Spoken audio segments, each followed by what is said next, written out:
그럼 계속해서 질문에 들어온 것에 대한 답변을 들어보도록 하겠습니다. 여보세요?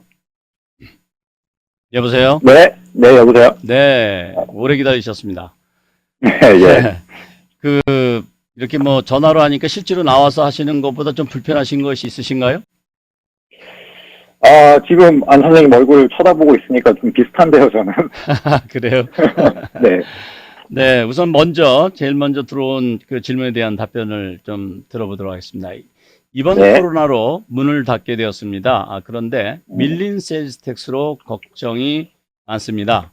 도저히 밀린 세금을 갚을 수가 없는데 뱅크럽시는 하고 싶지는 않습니다. 해결 방법이 있는지요? 라는 질문인데요. 아마 이런 유사한 그 상황에 있는 분들이 많이 계실 것 같습니다. 시원한 답변 좀 부탁드리겠습니다. 네, 뭐, 일단 참 힘든 시기에 안타까운 상황인데요. 제가 아까 잠깐 말한 것 중에 하나인 그 페이먼트 플랜을 활용하셔서, 이 시츄에이션을 좀 약간 완화시킬 수 있을 것 같습니다. 이 페이먼트 플랜이 허락되면은, 이 밀린 세금을 좀 더 적고, 좀 감당할 수 있는 금액으로 이렇게 주로 다달이 내실 수 있게 되는데요.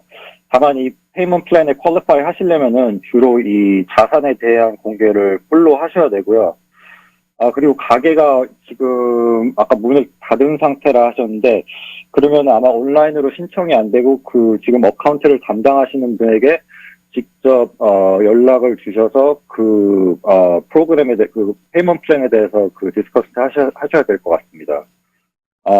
그리고 또 하나는 아까 IRS 엘버트 님도 얘기하신 것 같은데, 저희도 Offer and Compromise라는 프로그램이 있거든요. 네. 그래서 그것도 간단히 얘기하면 저희에게 내셔야 할 금액보다 더 적은 금액을 텍스페어님께서 저희에게 제안을 하는데, 일단 거기에도 이제 좀 이렇게 restriction이 있고, 컨디션이 매트해야 돼가지고, 좀 심사는 까다로운 것으로 알고 있는데, 하여튼 Offer and Compromise 프로그램은 저희 웹사이트에 가시면 섹션이 아예 따로 있으니까, 거기를 한번 꼭 참조하시는 게 좋을 것 같습니다. 네.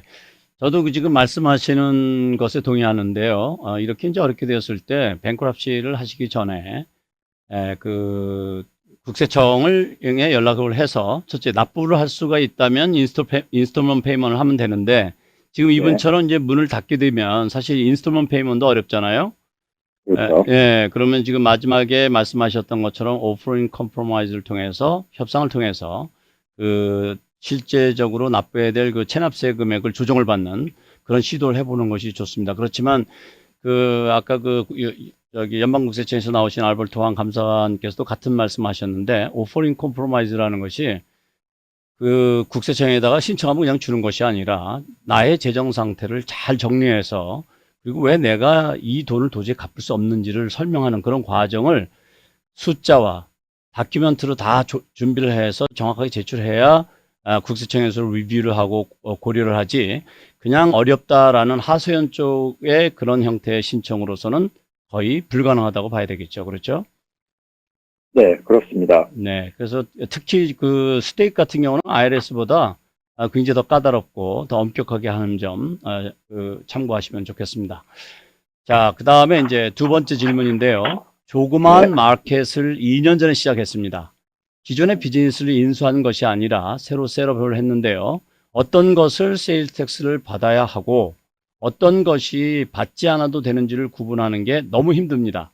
판매하는 종류가 한두 가지도 아니고요. 세일즈 텍스를 받아야 하는지 아니면 받지 말아야 하는지를 쉽게 할 수 있는 방법이 있는지요? 라는 질문입니다. 이런 경우를 많이 접하실 것 같긴 한데, 뭐 좀 좋은 아이디어가 있으면 공유해 주시죠. 네, 일단 할 말은 많은데, 시간상 네, 일단 스몰 비즈니스 중에서 가장 복잡한 비즈니스 중에 하나인 건 확실해요. 근데 일단 저희 웹사이트에 가시면, 제가 알기로 그로서리 마켓에 대한 가이드 섹션이 아예 따로 있을 거예요. 그리고 웹사이트, 아니면 웹사이트 서치 바에 가서, 그로서리라고 치셔도 페이지에 들어가실 수 있을 거예요. 네. 어찌됐든 거기로 들어가 보시면 어떤 품목이 텍스가 붙고 안 붙는지 아주 잘 구분되어 있고, 또 퍼블리케이션도 하나 나와 있습니다. 출판물이 하나 나와 있는데, 아마 그게 Publication 31 뭐 그럴 거예요. 근데 거기도 그 아까 그 웹사이트처럼 그 모든 인포메이션이 다 자세하게 설명되어 있고요. 그 두 소스 둘 다 그 무슨 품목이 세일스 텍스가 붙는지 안 붙는지 그거 말고도 다른 인포메이션, 예를 들어 그 이쪽 업체는 어떤 식으로 세금을 보고해도 되는지 뭐 그런 내용들도 있으니 거기 두 소스를 한번 참고해 보시는 게 좋을 거라고 생각됩니다. 네. 사실 우리가 세일스 텍스는 우리 생활에서 가장 많이 접하는데 그 생각보다 그 상당히 복잡해요. 그래서 소비자들은 네. 텍스를 내야 되는 건지 안 내야 되는 건지 따지지 않고 그 셀러가 세일스 텍스를 부과하면 그냥 내고 부과하지 않으면 안 내고 지금 사실 그렇게 이제 그 진행이 되고 있는데 실제로 비즈니스 오픈하시는 분들이 이것이 중요한 것이 나중에 이것을 잘못하게 되면 감사받았을 때 좀 곤욕을 치르게 될 수도 있잖아요. 그렇죠? 그렇죠. 아무래도 불편하시더라도 처음부터 이렇게 좀 잘 알고 시작하시는 게 아무래도 최상의 상책이죠. 네. 그래서 지금 말씀해 주셨던 것처럼 본인이 운영하는 비즈니스의 그 인더스트리의 그 자세한 내역을 조세형평국에서는 퍼블리케이션이라는 이름으로 정보를 많이 제공하고 있으니까 웹사이트를 이용해서 정보를 받으시기 바라겠습니다. 혹시 그 웹사이트 주소 좀 알려주실 수가 있으십니까? 네, let's see. www. 네. cdtfa.ca.gov. 네. cdtfa.ca.gov 일로 들어가셔서 찾으시면 네. 되겠습니다. 자, 그러면 다음 질문을 또 여쭤보겠습니다. 오렌지 카운티에서 조그마한 99센트, 아니 99센트 스토어를 하다가 처분하고 LA로 이전해서 똑같은 99센트 스토어를 열었습니다. 그런데 오렌지 카운티에서는 세일스 텍스를 7.75%를 받았었는데 LA에서도 같은 줄 알고 똑같이 7.75%를 받았었습니다. 그런데 세일스 텍스를 분기별로 보고하는데 회계사 말이 로스앤젤레스는 9.5%라는 것입니다. 그래서 난 고객으로부터 7.75%만 받았으니 이것만 내겠다고 하니까 안 된다는 거예요. 너무 억울한데 이럴 때 어떻게 하는지요? 라는 질문입니다. 뭐 저도 납세자님이 그 억울하신 거는 이해가 안 되는 건 아닌데요. 그 주로 이 캘리포니아 도시들마다 그 텍스 레이트이 다르다는 거는 대체로 많은 분들이 알고 계시는데 좀 익스피리언스가 좀 안타깝게도 적으신 것 같고요. 하지만 일단 CPA 말씀이 그 100% 맞으시고요. 뭐냐면 규정상은 일단 taxable sale의 9.LA면은 9.5%를 거두셔야 했다는 거는 확실하니까 그거에 대해서는 뭐 어떻게 조정을 받으실 수 있는 게 아니기 때문입니다. 그래서 결국 감사인인 저에게 물어보시면 저는 무조건 9.5%를 보고하시고 납부하셔라 말해야 되는 입장이고요. 하지만 결국에는 납세자님이 CPA님과 잘 상의를 하셔서 보고를 하시기 바랍니다. 그리고 만약에 납세자님이 7.75%만 거둔 만큼만 보고를 하시게 된다면 만약 운이 안 좋으시게 돼서 세무조사를 받으시게 되면 그때는 저희가 그 차액을 additional 그 tax liability로 확립할 것입니다. 네. 그러니까 사실 그 비즈니스 하실 때 본인이 그 알아야 될 걸 꼭 알으셔야 되는데 사실 그걸 다 알기도 사실은 어렵죠. 그래서 이제 전문가들한테 도움을 좀 그렇죠. 받기도 하는데 미국에는 그런 말이 있죠. Ignorance is not a good defense.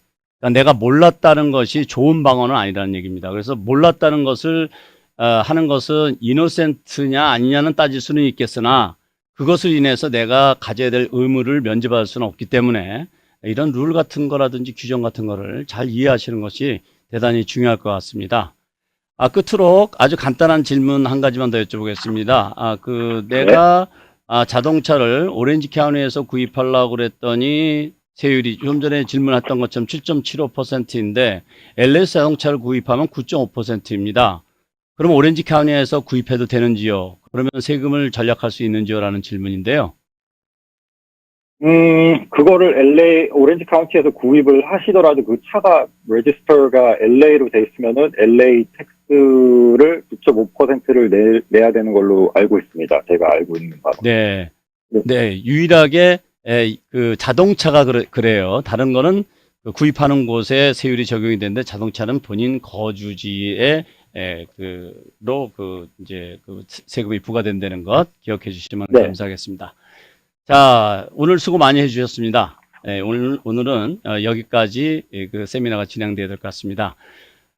오늘 코비드-19으로 어려운 시기에 소중한 시간을 내어주셔서 여러 가지 많은 정보를 주신 알버트 황, 앤드류 류, 그리고 세라킴 리 세 분 모두 수고 많으셨고 감사드립니다. 아직도 코비드-19로 많이 어렵습니다. 다행히 확진자 수가 줄고 있고 백신이 공급되면서 정상으로 복귀될 수 있다는 희망이 보이고 있습니다. 3차 경제 지원안 등 정부에서도 여러 가지 경제 지원에 대한 노력을 하고 있습니다. 이렇게 어려운 시기에는 정보가 매우 중요합니다만 많은 정보보다도 정확한 정보가 더욱 절실한 시기입니다. 오늘 장시간 동안 청취해 주신 청취자 여러분께 꼭 필요한 정보가 전달된 소중한 시간이었기를 바랍니다. 안타깝게도 시간 관계상 주신 질문에 대한 답변을 다 못 드렸는데요. 이것은 오는 3월 5일 오후 3시부터 5시까지 라디오 코리아와 남가주 한인공인회계사협회가 함께 마련하는 2차 텍스 세미나에서 답변을 드릴 것을 약속을 드리겠습니다. 이 시간도 많이 청취하시기 바라겠습니다. 지금까지 진행해 안병찬 회계사였습니다. 감사합니다.